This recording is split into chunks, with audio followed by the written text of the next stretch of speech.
오늘은 히브리서 2장 9절에서 18절 말씀에서 예수 그리스도가 사람이 되신 이유를 가지고 말씀을 나누겠습니다. 히브리서는 극심한 고난과 죽음의 공포에 직면해 있는 그리스도인에게 예수 그리스도가 누군지, 믿음이 얼마나 소중한지, 선한 싸움을 권면하는 배경을 가지고 선지자보다, 또 천사보다, 모세보다, 여호수아보다, 아론보다 그리스도가 뛰어나니 다른 교훈에 끌리지 말라고 말하고 있습니다. 1장 1절 3절에서는 선지자를 말하거든요. 1장 1절 3절에서는 예수님께서는 구약에서 위대하고 놀라운 능력을 가진 모든 선지자들보다 뛰어나다고 말하고 있습니다. 선지자는 하나님 말씀과 계시를 하나님께 받아서 사람들에게 전달하는 역할을 했습니다. 구약의 선지자와 같이 동일한 역할을 한 존재가 나옵니다. 소돔과 고모라를 멸망시키기 전에 아브라함에게 말씀합니다. 천사를 통해 말합니다. 또 세례 요한을 주시려고 사가랴에게 천사를 통해 말합니다. 마리아에게 이제 아이가 잉태할 것을 천사가 말합니다. 천사 숭배의 우상이 많았거든요. 그러나 예수님은 하나님 아들로서 천사들보다 뛰어나다를 말하고 있습니다. 하나님인 예수 그리스도가 사람이 되셔야 했는가를 히브리서에서는 6가지를 말하고 있습니다. 첫 번째가 2장 9절에서 말하고 있습니다. 같이 읽겠습니다. 오직 우리가 천사들보다 잠깐 동안 못하게 하심을, 곧 죽음의 고난 받으심을 인하여 영광과 존귀로 간쓰신 예수를 보니 이를 행하심은 하나님의 은혜로 말미암아 모든 사람을 위하여 죽음을 맛보려 하심이라. 아멘.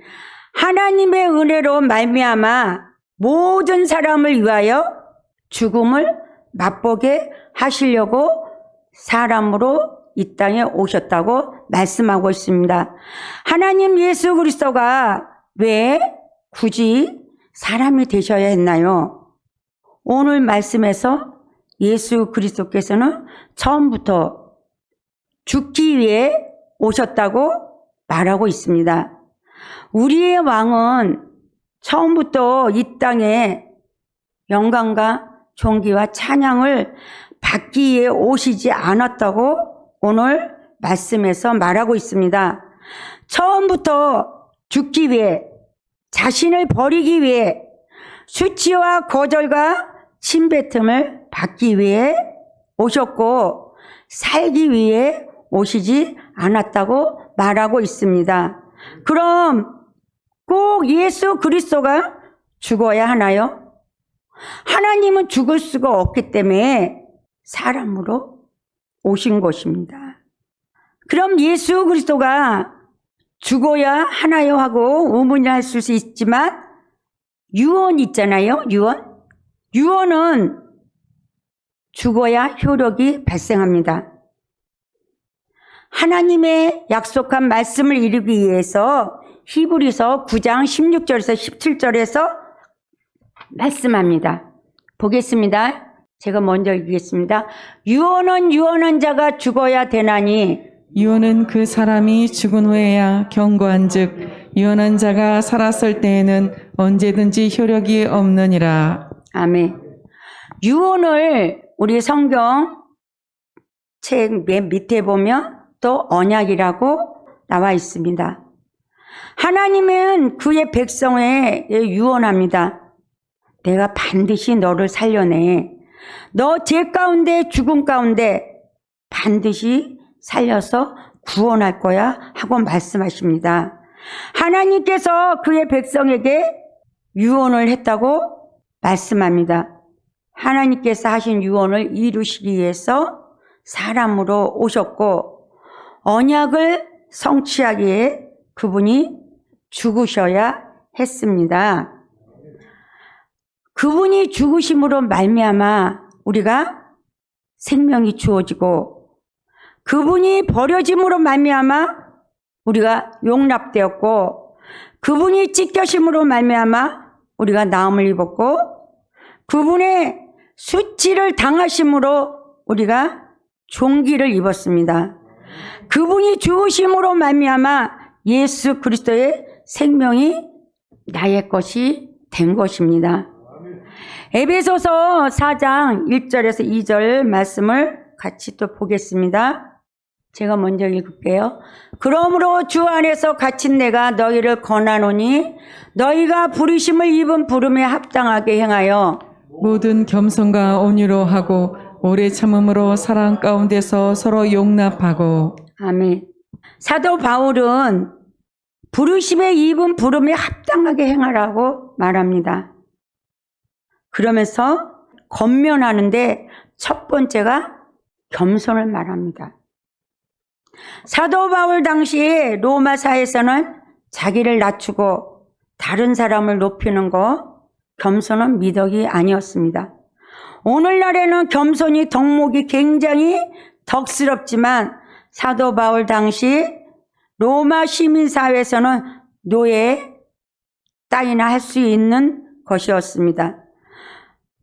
로마 당시는 자기가 얼마나 위대한지 능력을 뽐내는 게 상식이며 다른 사람 위에 겸손하라고 말하고 있지 않습니다.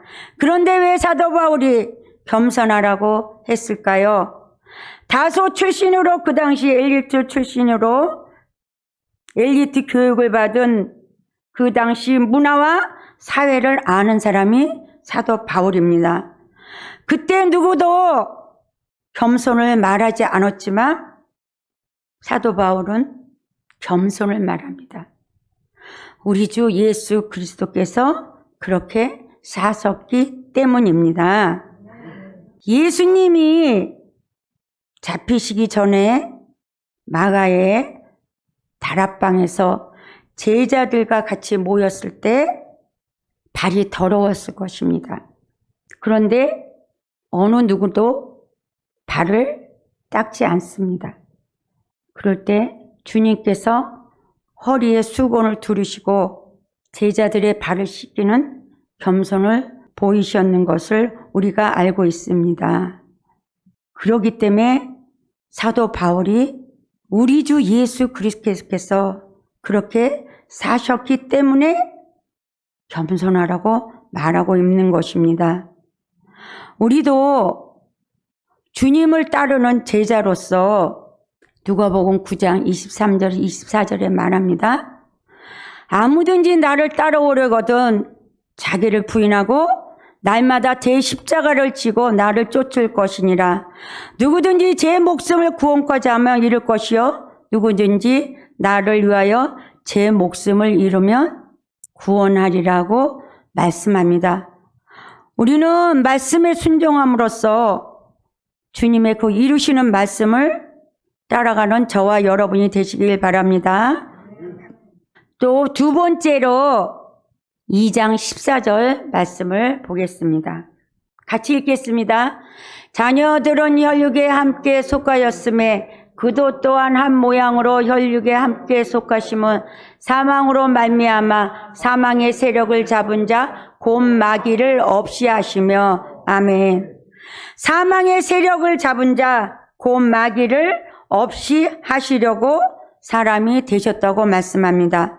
죽음의 권세를 잡고 있는 그 사단의 세력을 단번에 멸하시기 위해 예수 그리스도께서 사람이 되셨다고 말하고 있습니다. 또 세 번째 2장 15절 말씀에 같이 읽겠습니다. 또 죽기를 무서워함으로 일생에 매여 종노릇하는 모든 자들을 놓아주려 하심이라. 아멘. 죽음의 공포에 있는 사람의 묶임을 자유케 하기 위해 예수 그리스도가 사람으로 오셨다고 말씀합니다. 어느 물리학 교수님이 차가움과 열에 대해서 말씀하시기를, 차가움의 뜻은 물리학에서는 열의 부재라고 합니다. 이 세상에는 열만 존재하지, 우리 차가워 이러잖아요. 차가웠다는 그 차가움의 존재라는 것은 존재하지 않는다고 합니다. 물리학에서는요. 열이 있으면 32도고 조금 있으면 낮으면 20도고 또 낮으면 10도고 또 열이 없으면 영하 10도, 열이 없으면 영하 20도. 차가움은 개념이지 실제가 없다고 합니다. 차가움은 열의 부재라고 합니다. 그러면 어둠의 정의는 뭐라고 말할까요? 어둠의 정의는 빛의 부재입니다. 빛이 없는 상태입니다. 우리가 이 교회에 불이 꺼지고 공간에 어둠이 있을지라도 작은 불빛 하나가 들어오면 순간 빛이 들어오는 속도보다 어둠은 더 빠르게 도망가게 되어 있습니다. 어둠은 빛을 이길 수가 없습니다. 빛이 어둠을 삼키는 것이지 어둠이 빛을 이길 수가 없습니다. 빛이 사라지는 순간 어둠이 다스립니다. 어둠을 정복하는 것은 어둠과 싸우는 것이 아니라, 어둠은 실제가 없기 때문에 백전백승지기 때문에 어둠을 이기려면 빛 대신 예수 그리스도를 우리 안에 가져오고 중심이 되는 순간 어둠은 떠나게 되어 있습니다. 우리가 어둠에 있고 마귀의 종노릇을 했을지라도 빛 대신 예수 그리스도를 우리의 왕이 되고 중심이 되는 순간 우리 안에 어둠은 떠나갈 것입니다. 지금 이 시간 이전에 우리가 지나온 시간들을 보면 왜 어둠에 있고 마귀의 종노릇을 했나요? 저 같은 거는 지금 돌아보면 내가 예전에 엄청 많이 그냥 어둠에 있었고 종노릇을 한 것을 너무 많이 그냥 실감하고 정말 치 떨리기 때문에 내가 더 어둠을 벗으려고 하는 그런 더 갈망도 더 있는지, 왜 그래? 제가 많은 곳에 은혜가 많다고. 내가 지난 세월을 보면 얼마나 내가 눌리키고 그 환경에 쪼들리고 마귀의 종노릇을 해. 왜? 그때는 예수 그리스도가 내 안에 빛이 되고 중심이 되고 왕이 되지 못했기 때문이에요. 우리가 내가 중심이 되고 내가 주인이 되고 그러면 우리의 어둠은 떠나질 않습니다. 주님이 내 중심이고 왕이 돼야지만 내가 가지고 있는 어둠이 떠나는 거지. 내가 예수를 믿는다 할지라도 주님이 나의 왕이고 주인이고 중심이 안 되면 예수를 믿는다 해도 여전히 우리가 죄 가운데서 헤어나지를 못하게 됩니다. 저는 그 과정을 겪었기에 아무리 내가 간다고 하는데 그 자리에서 더 나아가지를 못했던 시간들이 있습니다.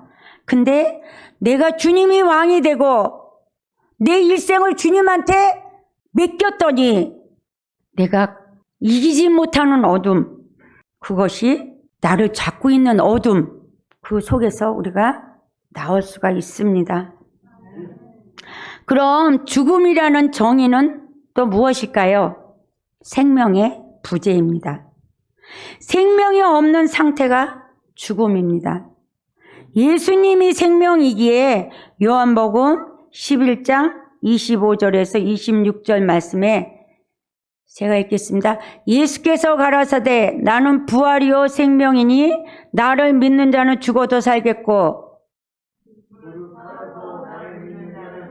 니 죽지 아니하리니 이것을 내가 믿느냐. 아멘. 내가 예수님을 소유하는 순간 우리는 주님의 이루심을 믿는 순간 생명이 나의 것이 되어 생명이 죽음을 삼키고 이기기에 사도 바울이 말합니다. 사망아, 너희 쏘는 것이 어디 있느냐 하고 선포합니다. 우리도 선포하는 저와 여러분이 되기를 바랍니다. 네 번째 2장 16절 같이 보겠습니다. 같이 읽겠습니다. 이는 실로 천사들을 붙들어 주려 하심이 아니요 오직 아브라함의 자손을 붙들어 주려 하심이라. 아멘. 하나님의 백성을 붙들어 주기에 예수 그리스도께서 사람으로 오셨다고 말하고 있습니다. 또 다섯 번째 2장 17절을 보겠습니다.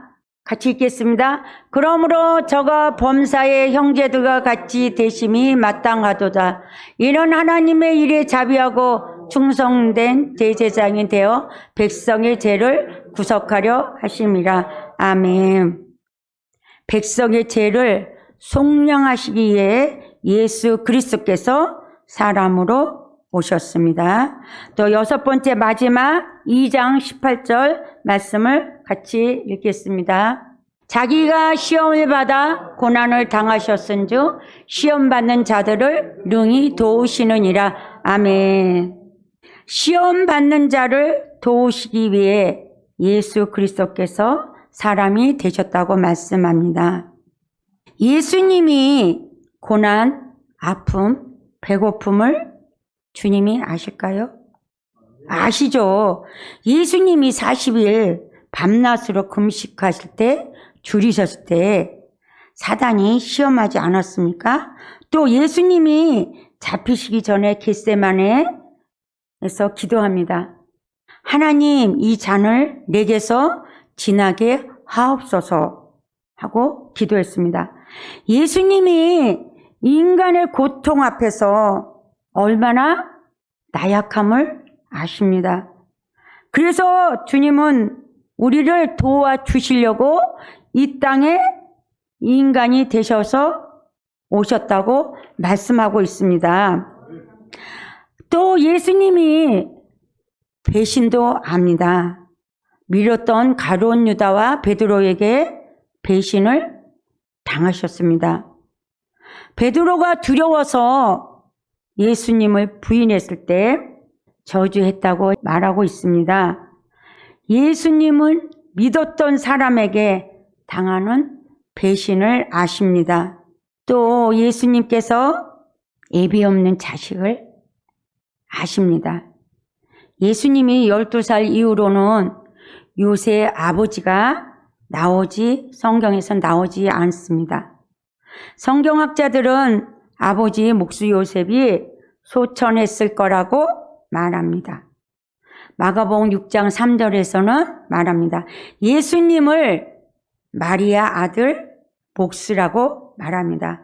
유대인들은 아버지를 통해서 이름을 말하지 여자를 통해서 이름을 말하지 않습니다.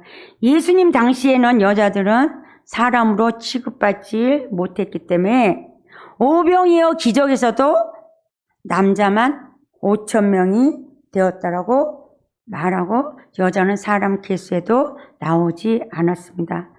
남편 없이 미망이로 사는 방법은 이때만 해도 구걸하는 거나 또 몸 파는 거 그것밖에 살 수 있는 방법이 없었습니다.